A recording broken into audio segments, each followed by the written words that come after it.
Vous écoutez un podcast cinéma du Centre des Arts d'Enghien-les-Bains. Bonsoir à toutes et à tous. Bienvenue pour cette dernière séance consacrée au western, un western de Kelly Reichardt qui date de 2019, qui s'appelle donc First Cow. Et effectivement, donc c'est un film, première remarque, qui est réalisé par une femme, ce qui n'est pas hyper courant même encore aujourd'hui, et qui est d'autant plus rare dans le western, qui est quand même un genre très très masculin. Donc voilà, je dis ça aussi parce que ça va être un enjeu dans le film. Je ne sais pas s'il y en a qui l'ont déjà vu, ce film, peut-être First Cow. Non, alors parce que en fait il est daté de 2019, je pense que c'est la production du film, mais la sortie devait avoir lieu au printemps 2020, et puis elle avait été programmée, et puis il y a eu le confinement, ce qui fait qu'elle a été complètement sabotée. Ensuite le film est sorti pendant la période de confinement sur les plateformes, donc il a été visible en vidéo sur internet, et puis il y a une sortie qui a été reprogrammée à l'automne 2021 en même temps qu'une rétrospective intégrale au centre Pompidou. Et voilà, je vous dis ça aussi parce que c'est pour dire que c'est comme Kelly Reichardt, voilà, et donc une cinéaste qui compte quand même beaucoup dans le paysage cinématographique contemporain. C'est une cinéaste une représentante du cinéma indépendant américain, on va dire. Elle est née en 64, alors elle avait des parents policiers. Vous allez me dire que pourquoi je raconte ça, mais parce que son père en fait était photographe de scènes de crime. Donc je me suis dit, peut-être qu'il y a une vocation qui est née par l'image. Enfin bon, en tout cas, elle fait son premier long métrage en 94 qui s'appelle River of Grass, qui se passe en Floride, mais je crois qu'elle-même en fait habite déjà à New York.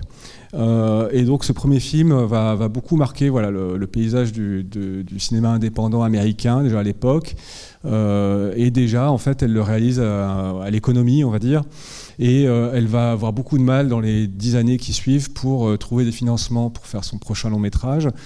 Elle va faire des courts-métrages, et il faut attendre 2006 avant qu'elle fasse son second long-métrage qui s'appelle Old Joy. Et entre-temps, elle aura déménagé dans l'Oregon, donc de l'autre côté, sur la côte ouest, et elle va s'installer là-bas et enseigner le cinéma d'ailleurs à l'université. Donc Old Joy, on en reparlera parce que je pense par rapport à ce film, parce que c'est un film qui parle justement d'amitié entre deux trentenaires, et qui a une histoire d'amitié qui est un petit peu inverse d'une certaine manière de ce qu'on va voir ce soir. Voilà, ensuite elle a réalisé d'autres films, Wendy and Lucy. Elle a fait un premier western en 2010 qui s'appelle Mix Cut Off, qui est la dernière piste. Puis ensuite on peut citer Night Moves, Certaines femmes, et donc First Cow en 2019. Et depuis elle a réalisé Showing Up, que vous avez peut-être vu, parce que je l'avais projeté ici, en 2022, qui parle d'une sculptrice, une artiste qui est incarnée par Michelle Williams, qu'elle a beaucoup fait tourner dans ses films. Voilà. Et puis, si on a de la chance, avant la fin de l'année, on pourra voir son tout dernier film qui s'appelle The Mastermind.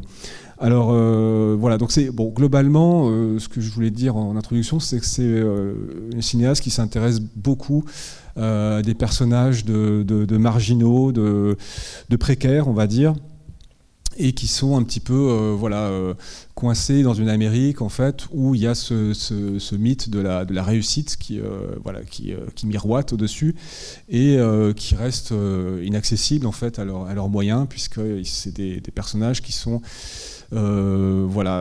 coincés dans un environnement économique, social qui les contraint.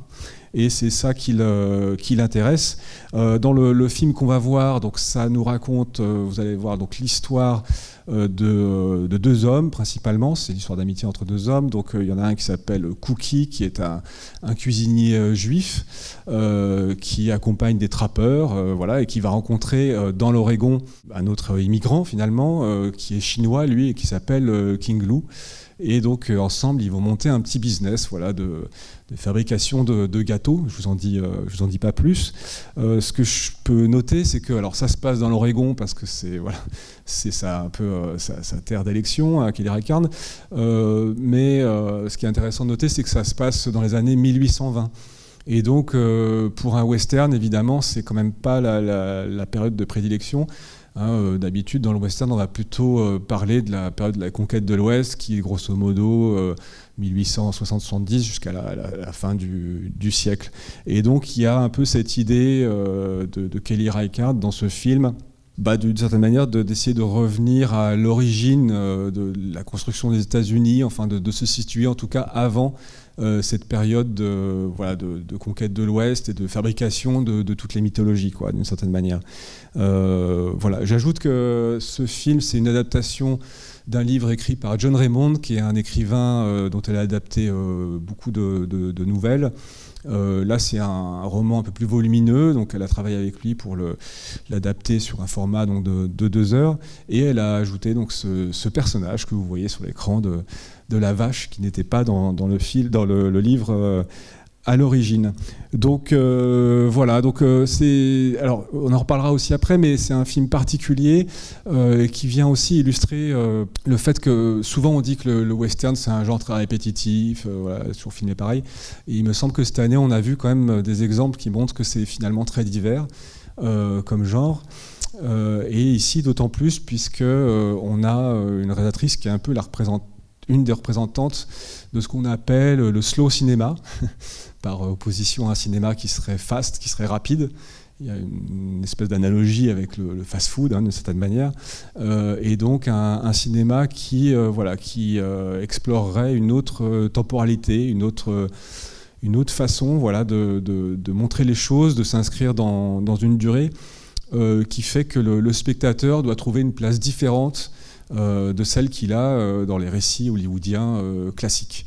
Donc ça demande, je crois, de votre part, voilà, de vous laisser embarquer au début et d'accepter en fait un rythme de narration et de mise en scène qui n'est pas du tout le même que d'habitude. Mais je pense que ça vaut le coup, en tout cas j'espère, et j'espère que le film vous plaira. En tout cas, je vous souhaite une excellente séance et j'espère qu'on se retrouvera après pour en discuter. Voilà, bon film. L'image du film est vraiment magnifique, je trouve. Et moi, quand je l'ai vu la première fois, alors moi, j'ai découvert en vidéo, et c'était plus marquant en vidéo, mais il y avait du grain plus qu'ici. Et j'étais persuadé que le film avait été tourné en pellicule. Et en fait, pas du tout. C'est un film qui était tourné en numérique. Et je trouve que ça se voit pas, en fait. Et il me semble que c'est assez rare, quand même aujourd'hui, de voir des films dont on ne soupçonne pas qu'ils ont été tournés en numérique. Je trouve que c'est un vrai tour de force. Kelly Reichardt voulait le tourner en 16 mm, format qu'elle a beaucoup utilisé, qui est une sorte de format semi-professionnel, quoi. Et en fait, le fait est que ça coûte trop cher aujourd'hui, finalement, de tourner, même en 16 mm.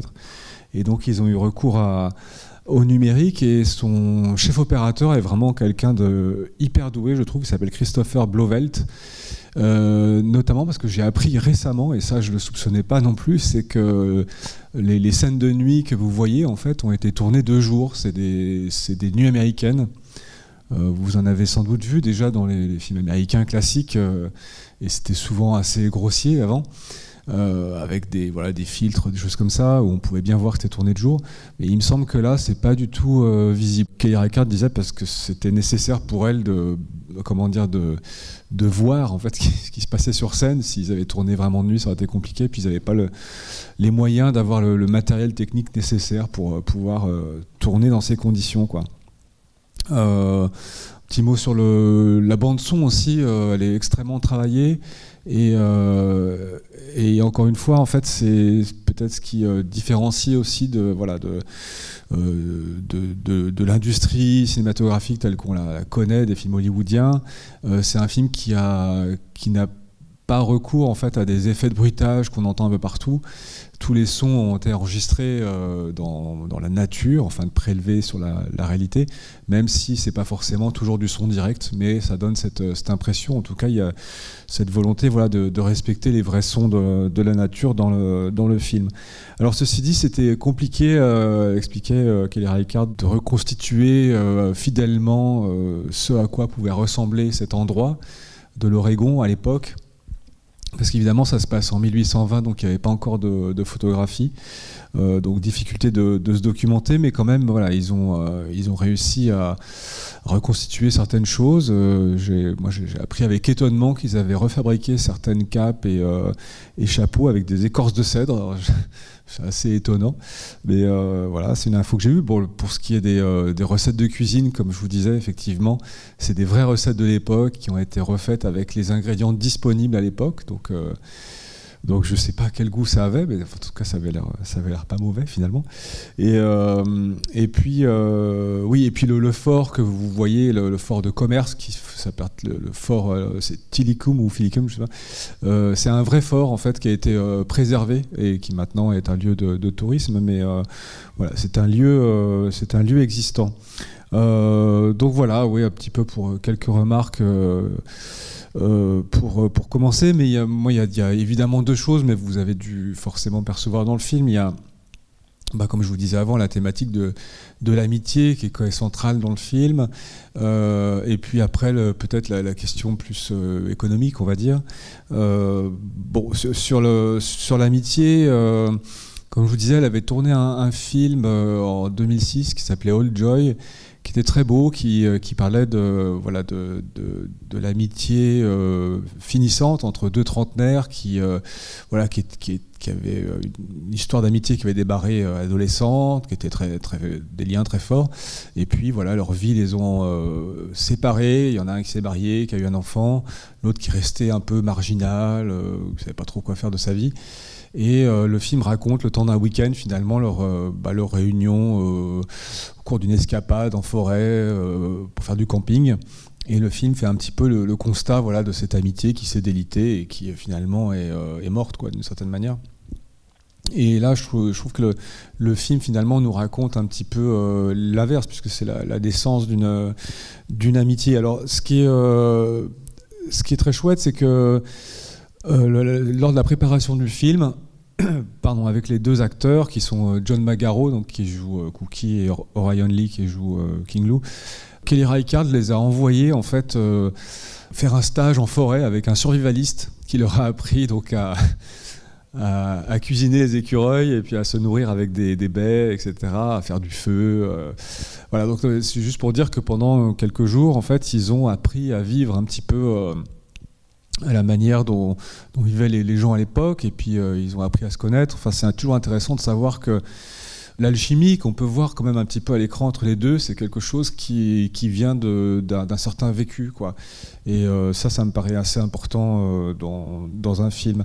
Alors, ce qui est particulier dans ce film, c'est que rien que leur rencontre, en fait, au début, c'est étonnant, parce qu'après on dira d'autres choses sur le western, sur le genre, mais on note quand même que la rencontre, quand elle a lieu entre les deux, vous vous souvenez, Cookie est en train de ramasser des champignons, je crois, dans la forêt pour les trappeurs. Et puis, une première fois, il entend un bruit, il demande qui est là, il revient, etc. Et là, il découvre donc King Lou qui est caché derrière des fougères, qui est nu, etc. Donc on sent qu'il n'est pas très rassuré, mais très vite, l'autre lui dit « j'ai faim », puis il propose de l'aider. Il y a quelque chose d'assez inhabituel dans un western, justement, c'est qu'on n'est pas normalement, ce genre de scène aurait dû être plutôt une scène de défiance, possiblement de prélude à une confrontation. Et en fait, c'est pas du tout ce qui se passe, c'est qu'immédiatement, Cookie, finalement, va lui proposer son aide. Il y a, comment dire, un élan d'humanité, de fraternité, qui n'est pas du tout un réflexe habituel dans le western, il me semble, qui présente quand même toujours, en général, des figures masculines plutôt viriles, voire macho. Le western, c'est quand même là je parle un peu cliché, mais c'est quand même le cow-boy avec le ceinturon, le pistolet. Et notre ami Cookie, là, c'est pas du tout, c'est pas du tout son genre, quoi. Donc on voit bien qu'on entre dans un univers qui n'est pas du tout le même en termes de référence, en termes de représentation de la masculinité. Quand on le voit à un moment donné, juste après, partir pêcher, alors il pêche avec une épuisette. ce qui est pareil, quelque chose d'extrêmement doux, enfin comme un enfant quoi, qui attraperait des papillons. Enfin c'est un truc, une vision assez étonnante. Ce qui est marrant, c'est que quand il attrape son poisson, juste après, on voit King Lou qui est en train de nager dans la rivière, une sorte d'équivalence entre le poisson qu'il a attrapé et puis cet ami qu'il aura juste après. Donc il y a des prémices en fait de l'amitié qui sont assez beaux, je trouve, et qui sont qui nous préparent un film sur l'amitié qui serait donc dans le cadre d'un western, mais qui serait une sorte d'anti-Peckinpah. Je dis ça parce que je vous ai montré Pat Garrett et Billy the Kid, qui tourne quand même beaucoup autour d'une histoire d'amitié, mais pour le coup, qui met en scène des personnages, quand même dans un plutôt macho, etc. Et là, évidemment, on n'est pas du tout dans la même approche. Et c'est tout aussi intéressant, il me semble. En tout cas, c'est quand même plus courant de voir le modèle Peckinpah que celui-ci. Alors, il y a, dans la manière de filmer cette amitié, il y a une remarque qu'a fait le critique François Bégodeau dans son podcast, que je trouve très très juste, et donc je vais la reprendre, qui est le fait que on les voit souvent marcher ensemble. Et de fait, Kelly Reichardt va les filmer tous les deux dans le cadre. Ils avancent tous les deux, en discutant dans la même direction. Et ce qui produit une manière de filmer, en fait, qui n'est, alors pas pendant tout le film, pas tout le temps, mais qui est beaucoup, en fait, un régime d'image qui est des deux ensemble dans le plan et qui regardent dans la même direction et qui n'est pas du face-à-face. Toujours dans cette optique, en fait, de sortir un petit peu finalement d'une grammaire, du champ contre champ, de la confrontation qui est quelque chose inhérent au western, pas que, mais quand même. Et donc c'est une manière de filmer en fait qui est d'une certaine manière contribue à une certaine douceur, une certaine qualité des rapports. Qui nous sort en fait des rapports habituels, encore une fois, du western. Alors, globalement, dans le film, on voit bien que, comme je disais que c'est de l'anti-Peckinpah, il y a quand même une manière de décrire les personnages, et notamment les deux personnages principaux, Cookie et King Lou, qui tend en fait à... Alors le mot c'est peut-être déviriliser, peut-être un peu fort, mais en tout cas, ne pas en fait les décrire sur ce mode-là, enfin ne pas les faire exister sur ce mode-là. Et encore une fois, dans un western, c'est quand même pas banal du tout. Vous vous souvenez au début quand quand Cookie est au service des trappeurs.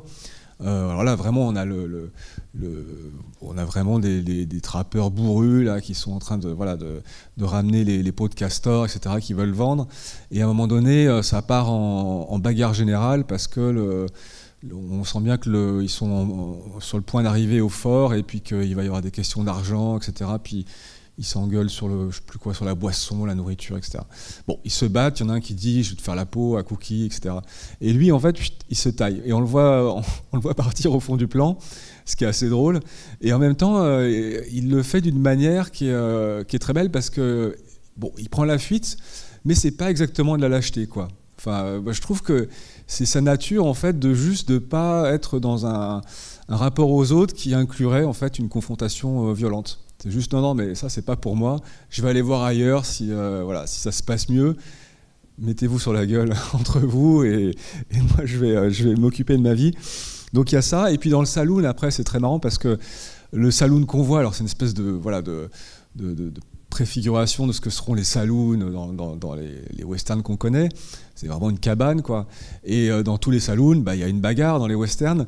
Et ce qui est marrant, c'est que là, la bagarre, elle a lieu hors champ. On la voit pas. Elle est hors champ. Et qui reste dans le cadre à l'intérieur pour garder le nourrisson, c'est encore une fois, c'est Cookie. C'est le gars qui est en fait, exclu. Et d'ailleurs, King Lou va le rejoindre. Donc il y a une espèce de, j'ai envie de dire, une entente, une communauté finalement d'esprit ou de manière d'être au monde qui est de prendre soin finalement. Bon, en l'occurrence d'un bébé, il n'a rien demandé, mais quand même il reste. Et voilà. Donc c'est quand même des éléments, je trouve, assez, comment dire, oui, assez importants. Il y a dans ce registre d'idées, évidemment, le fait qu'il est cuisinier, mais on ne le voit pas cuisiner des steaks, on le voit faire de la pâtisserie. Donc toujours dans une idée en fait de procurer une douceur, quelque chose qui fait du bien, qui est sucré, etc. Qui plus tard sera, enfin non assez vite en fait, va être fait à partir du lait de la vache. Et là, on a effectivement cette idée quand même qui est donnée par Kelly Reichardt elle-même en interview, où elle dit le lait renvoie quand même à quelque chose de maternel, quelque chose voilà qui adoucit. Et donc tout ça fait partie voilà de cet environnement.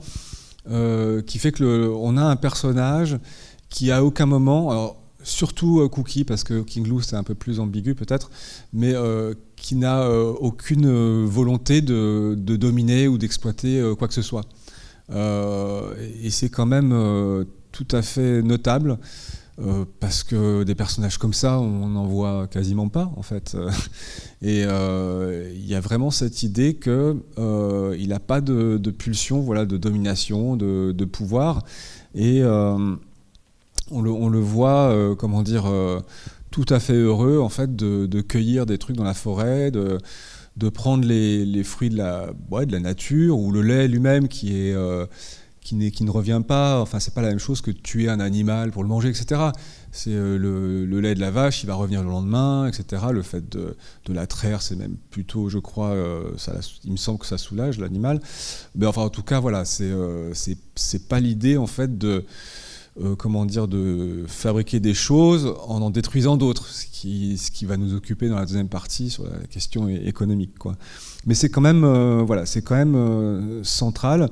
Et tandis qu'effectivement, King Lou, lui, on sent que c'est quelqu'un de très doux aussi, mais qui a dans la tête, il le dit, d'arriver sur cette terre d'opportunité, cette terre d'abondance, comme ils disent les trappeurs, pour faire fortune. Lui, il est attiré par ce rêve de pouvoir voilà, prospérer, mais de devenir riche, quoi, pour le dire concrètement. Donc, même si dans leur amitié, il y a voilà une gratuité qui est très belle. Il y a cette possibilité d'une relation entre deux êtres humains, mais qui n'implique pas une exploitation, une domination. Eh bien, il y a d'une certaine manière le verre est dans le fruit, parce qu'il y a cette aspiration de King Lou finalement à lui aussi faire fortune, quoi. Donc, une dernière remarque sur ce couple. Oui, parce que c'est un couple. Alors bon, c'est un couple d'amis. Je pense que le film n'est pas tellement ambigu, hein. Il n'y a pas de sous-entendu autre. Vous me direz ce que vous en avez pensé. Mais c'est vrai qu'on reviendra sur la séquence de fin, mais il y a quand même cette idée aussi comme je vous disais, ce film qui se situe bien avant la conquête de l'Ouest, et donc l'arrivée de la civilisation en Oregon. Cette idée qu'on est un petit peu sur un moment de l'histoire où l'histoire justement aurait pu être autrement. Et leur histoire d'amitié illustre qu'il y aurait pu avoir la possibilité d'une société différente de celle qui s'est développée, beaucoup plus violente. Et d'aucuns ont fait remarquer que quand on découvre les squelettes au début, c'est cette promeneuse contemporaine qui découvre les squelettes, on comprend plus tard que c'est eux qui se sont donc allongés, qui ont été sans doute tués. C'est une remarque que j'ai entendue chez des critiques, des gens qui ont vu le film, et qui ont fait la remarque que ça faisait penser un petit peu à ce film de Rossellini qui s'appelle Voyage en Italie. Je ne sais pas si vous l'avez vu. C'est un couple qui visite l'Italie, c'est avec Ingrid Bergman, et donc ils vont visiter Pompéi, et ils voient en fait un espèce de moulage, d'une certaine manière, d'un couple d'amants qui ont été pris dans la lave Et il y a une émotion extraordinaire qui se dégage de ça, parce qu'il y a l'empreinte qui a traversé les siècles, même les millénaires. Et ici, on voit bien que Kelly Reichardt reproduit un petit peu ça, ce côté archéologique, où en fait on a la trace encore aujourd'hui, quand on creuse, de cette amitié qui a été possible, et par extension en fait une façon d'être au monde et une relation aux autres qui a été perdue d'une certaine manière. Mais le film est très fort parce que, à mon avis, parce qu'elle déploie très très peu de moyens. C'est un film, vous voyez bien, qui n'a pas coûté cher, il n'y a pas il n'y a pas énormément d'acteurs, etc. Enfin, vous voyez bien, c'est pas très spectaculaire, mais avec peu de choses, en fait, elle évoque des thèmes qui sont très très importants, et elle arrive à évoquer l'histoire des États-Unis, et y compris en fait toute la dimension économique, peut-être. Donc, je vais vous dire quelques mots à l'instant. Vous avez sans doute vu qu'effectivement, on est dans l'Oregon, donc dans les années 1820. L'Oregon, en fait, n'est pas encore un État de l'Union, parce qu'il faut atteindre un certain seuil de population, dont j'ai oublié exactement combien il fallait. Enfin bon, à cette époque-là, c'est vraiment l'Ouest sauvage. Pour l'instant, c'est plutôt des trappeurs qui viennent chasser les castors pour la peau, qui s'imaginent que c'est une ressource illimitée, mais comme pas mal de choses, donc aux États-Unis, il y a un épuisement, il faudra passer à autre chose, etc. Mais on est finalement, déjà dans une sorte de capitalisme primitif, avec de la mise en place des différents éléments, des différents acteurs qui vont donner plus tard le développement d'un capitalisme évidemment beaucoup plus vaste. Et encore une fois, Kelly Reichardt le fait avec très peu de choses. Vous avez au début du film, vous vous souvenez, dans la séquence d'ouverture, je crois que le premier plan d'ailleurs, c'est un porte-container qui flotte sur la rivière. Je crois que ça doit être la Columbia River. Et on a la promeneuse qui découvre le chien qui découvre les squelettes, et la promeneuse qui les déterre. On voit 2 bateaux, je crois. Et puis un petit peu plus tard, donc ça représente déjà en fait le commerce international, hein, le porte-container. Ça, il n'y a pas besoin d'en dire beaucoup plus. Mais ce qui est très beau, c'est que quelques dizaines de minutes plus tard, on voit la barque arriver avec effectivement la fameuse vache du titre. Et donc, elle ne fait pas débarquer un troupeau. D'habitude, dans les westerns, on voit vraiment du bétail. Enfin, il y a des séquences spectaculaires. Je ne sais pas si vous pensez même à des grands films, hein, comme la Rivière Rouge. Enfin, ça a donné des sujets à beaucoup de films, beaucoup de westerns. Bon, ici, en fait, elle nous montre l'arrivée de la première vache, donc le premier animal domestiqué, destiné en fait à effectivement l'exploitation potentiellement, enfin, qui va devenir industrielle.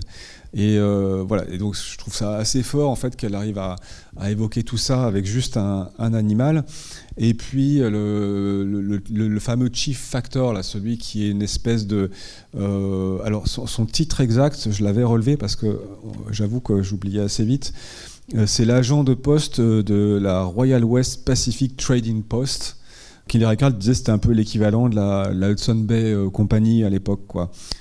Donc effectivement des compagnies qui cherchaient à exploiter les richesses de l'Ouest déjà, et qui envoyaient des sortes de représentants.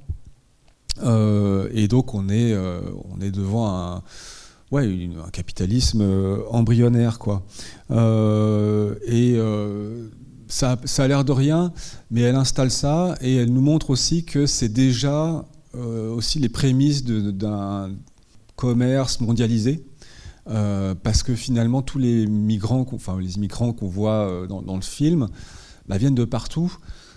Comme on est du côté de l'ouest des États-Unis, on n'a pas seulement les colons anglo-saxons, les migrants d'Europe centrale probablement pour Cookie.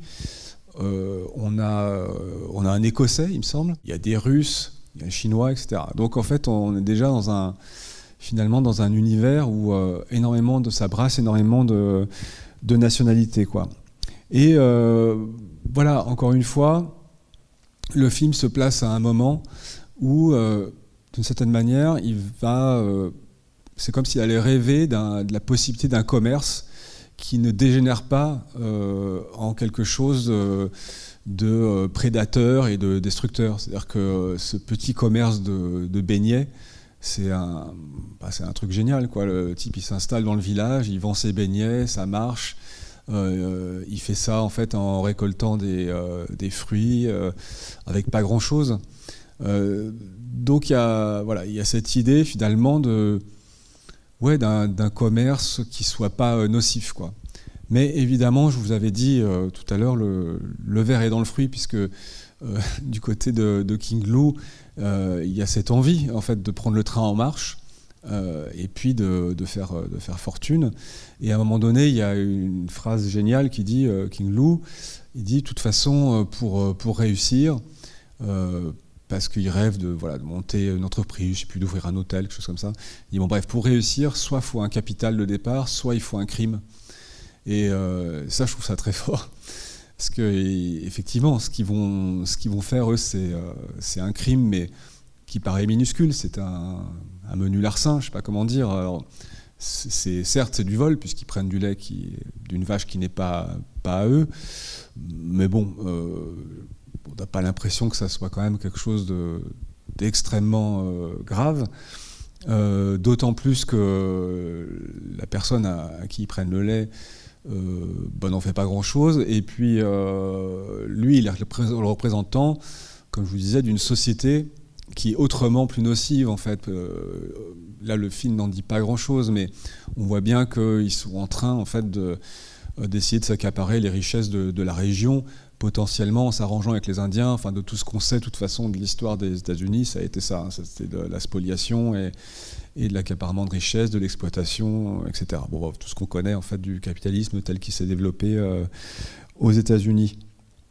Donc, voilà, oui, donc il y a, encore une fois, cette possibilité, voilà, d'une humanité, d'une amitié, en fait, qui ne bascule pas dans l'affrontement, etc., ou dans la conquête, dans la nocivité.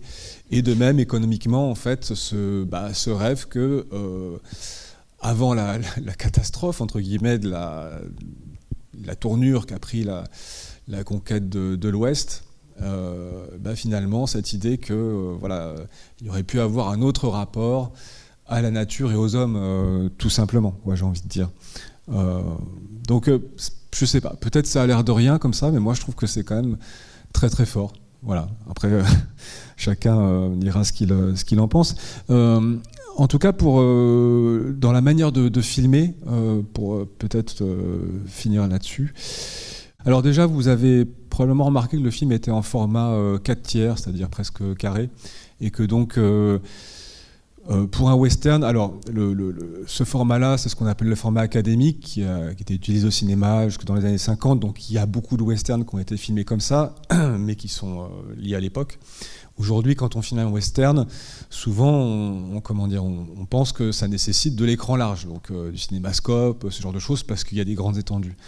Et ici, effectivement, c'est pas du tout ce qu'elle fait. Elle a choisi un format qu'on peut trouver modeste, mais qui...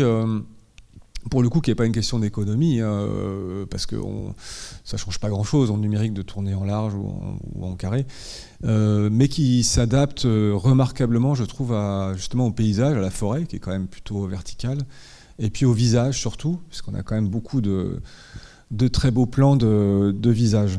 Donc, mais encore une fois, c'est un choix qui va à l'encontre en fait, de ce qui serait fait normalement ou habituellement dans les westerns, même encore aujourd'hui, même si on n'en fait plus beaucoup. Dans cet ordre d'idée, il y a aussi très peu de mouvements de caméra ou d'effets de style qui sont ostentatoires. C'est-à-dire que en général, la caméra est fixe, ou elle bouge pour accompagner des personnages, mais elle va rarement, entre guillemets, bouger d'elle-même ou faire un mouvement qui soit tape à l'œil, si vous voulez, ou qui ou qui cherche à signifier quelque chose en lui-même. Je crois qu'il y a juste un moment où il y a un panoramique très très grand dans la maison du Chief Factor, mais là encore il y a quand même un suivi de personnages parce qu'on voit Cookie et King Lou qui arrivent par la fenêtre, mais la plupart du temps voilà, c'est un style qui est, je sais pas, on pourrait dire peut-être retenu ou économe en tout cas, qui cherche pas voilà, à faire une démonstration de moyens ou d'esthétique. Globalement, c'est une manière de filmer qui cherche comment dire, une bonne distance avec tous les éléments qui participent au film, que ce soit les hommes, les animaux, la nature, enfin l'ensemble des éléments. Et moi, ce que je trouve, c'est qu'il y a, comment dire, une recherche d'attention, c'est ça. Moi, je trouve que c'est une caméra attentionnée, quelque chose qui justement va prendre le temps de regarder les gens et de les laisser marcher ou s'exprimer. Enfin, il y a ce que je vous disais en début de séance, en fait, c'est ce qu'on trouve en général dans le slow cinéma, c'est-à-dire cette idée que on va laisser le vide parfois s'installer. Ce qu'on appelle le vide, mais enfin le fait que parfois, entre guillemets, il ne se passe rien, mais qu'il y a quand même des choses à observer, qu'il y a des moments d'indécision, qu'on n'est pas dans un régime narratif qui avance à toute force et qui a peur en fait de laisser le spectateur s'ennuyer. Et comme on le voit dans les films, la plupart des productions commerciales, contemporaines, voilà, c'est cette peur que le spectateur s'ennuie et donc des rythmes effrénés de narration. Ici, il y a vraiment ce contre-pied, quoi, de dire que non, on va laisser le spectateur voilà, travailler aussi avec nous et lui laisser la possibilité d'avoir une place où il peut observer, où il peut travailler, et y compris à la fin, dans cette fin qui est assez, encore une fois, très inhabituelle, même incroyable dans un western, c'est qu'ils sont traqués à la fin. Normalement, dans ce type d'histoire, il devrait y avoir une course-poursuite, des chevaux, tiens, parce que là, il n'y a pas de chevaux, il n'y a pas de... Voilà, ils n'ont même pas leur colt, leur ceinturon, tout ça, ça ne tire pas. Et même le gamin là, qui a le fusil, qu'on voit, il me semble, une fois ou deux dans la séquence finale, il les observe. Moi, et bizarrement, j'avais le souvenir qu'on entendait tirer, mais même pas en fait. Donc en fait, les deux compagnons se reposent, ils s'allongent. Il y a cette phrase magnifique de King Lou qui dit We'll go soon, nous partirons bientôt, qui a un double sens, c'est-à-dire on va se reposer puis on va reprendre la marche, et deuxième sens évidemment on va mourir. Et en fait Kelly Reichardt se permet de couper à ce moment-là, le film s'achève sans qu'on ait vu un raccord avec la suite ou un flashback qui nous explique ah ben oui mais en fait les squelettes que vous avez vus au début c'était eux. Le spectateur fait le raccord tout seul et même à mon avis comprend très bien que le gamin qui avait le fusil peut-être s'est rapproché et ensuite les a tués. Bon. Mais il n'y a même pas besoin de montrer ça finalement. Donc encore une fois, finalement, toute la dimension violente du western est évacuée parce qu'il n'y en a même pas besoin pour raconter l'histoire. Et ça, encore une fois, c'est un choix en fait de la part de la réalisatrice et un choix de mise en scène qui implique un certain rapport au monde et la manière de le représenter. Et ouais, c'est un choix qui est presque politique, quoi, d'une certaine manière. Donc voilà. Je ne sais pas si vous avez peut-être des remarques sur le film ou des questions. Oui. J'avais une question. Vu toutes les différences qu'on a citées avec les westerns précédents, au final, ce film-là, en quoi c'est un western? Qu'est-ce qui le définit comme western? Oui, c'est ça, c'est l'époque, c'est le fait que, de toute façon, même si c'est les prémices de la conquête de l'Ouest, enfin, c'est les colons qui arrivent, voilà, c'est les trappeurs, mais comme je disais, en fait, Kelly Reichardt, elle arrive à évoquer en fait, tout ce qui va arriver par la suite en très grand et en très spectaculaire, elle l'évoque avec très peu de choses, mais tout est déjà en place. Et il y a cette mélancolie qui est liée au fait que, telle qu'elle voit le monde, on sent bien qu'elle aurait aimé que ça ne se produise pas comme ça, je pense. Mais effectivement, oui, c'est comme je vous disais tout à l'heure pour le saloon, en fait. Il y a une bagarre dans le saloon, c'est typique du western. Voilà. Après, il y aurait pas mal de le fort, etc. Donc, ouais. Je pense que si, il me semble qu'on peut le qualifier comme western. Oui, moi je n'avais pas vu le film quand il est sorti et vraiment je suis heureux de l'avoir vu. L'image, la bande son et très vite ça m'a fait penser à Dead Man qu'on a vu juste avant en plus. Et pour moi il y a des rapprochements. Déjà Gary Farmer, le protagoniste de Johnny Depp, qu'on retrouve, je ne sais pas si c'est par hasard ou si c'est voulu, mais enfin, c'est assez amusant. Et puis le rythme et la façon un peu marginale, oblique de voir la conquête de l'Ouest, ça me paraît un rapprochement flagrant. Oui, tout à fait. Effectivement, Gary Farmer, vous avez dû le reconnaître dans le rôle d'un chef indien, je pense, dans la maison du Chief Factor. Alors, Kelly Reichardt disait qu'elle aimait beaucoup Dead Man, parce qu'on lui a posé la question, voilà, ses westerns préférés, etc. Et s'il y avait un lien, et elle disait, bah non, pas spécialement, même si elle aime beaucoup le film de Jarmusch. Mais c'est vrai qu'il y a des similitudes. Déjà, le fait que ça soit tourné dans une région, je pense, qui n'est pas très loin de ce que Jarmusch a dû traverser à la fin du film, hein, parce qu'on est dans l'Oregon, c'est... comment dire, je ne sais pas s'il est passé dans l'Oregon, mais ça ne doit pas être très loin au sud, à mon avis, dans la fin de Dead Man. Et les Indiens, les tribus indiennes qui sont évoquées sont les mêmes, c'est des Indiens Makah. Donc, ouais, là-dessus, il y a des similitudes. Il y a une citation de William Blake qui est très belle sur l'amitié. Hein, l'oiseau a son nid, l'araignée sa toile, l'homme l'amitié, effectivement. Bon, après, ils partagent en fait la citation d'un auteur, mais ça, je pense pas que ça aille beaucoup plus loin. Par contre, il y a effectivement au niveau de la musique, c'est pas Neil Young, mais quand même il y a une guitare électrique qui fait une espèce de mélodie qui parfois donne l'impression que c'est improvisé, parfois très mélodique, mais j'ai trouvé qu'il y avait dans la manière d'aborder la musique des similitudes, et comme vous dites un petit peu sur le rythme, la marginalité. Alors la différence que je trouverais, c'est que Jarmusch dans son film, lui, il va représenter quand même tout ce qu'il déteste finalement dans les codes narratifs et esthétiques du western, notamment au début dans la ville de Machine, si vous vous souvenez, hein, quand vous avez vu, si vous êtes venu à la séance.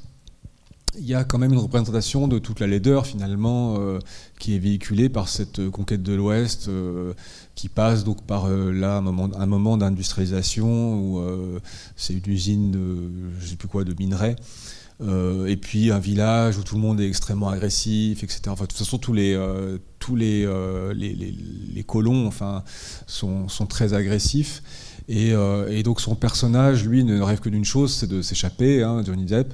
Et effectivement, il rencontre l'Indien Nobody, incarné par Gary Farmer, qui lui aussi est un peu un paria par rapport à sa communauté. Donc il y a cette idée que j'essayais d'exprimer à la séance de Dead Man, que pour Jarmusch, il y a cette espèce d'aspiration à s'échapper, et qu'il le fait en fait par la poésie, la recherche de la poésie par divers moyens dans le film, notamment par ces images qui viennent ponctuer le récit, qui sont des images de pure beauté d'une certaine manière. Je pensais par exemple, alors il y a des images de contemplation, du ciel, des arbres, mais il y a surtout une image, vous vous souvenez, avec ce marshal qui meurt la tête sur un feu de bois, et quelqu'un fait une remarque, ça ressemble à une icône religieuse. Bon, et ça fait joli.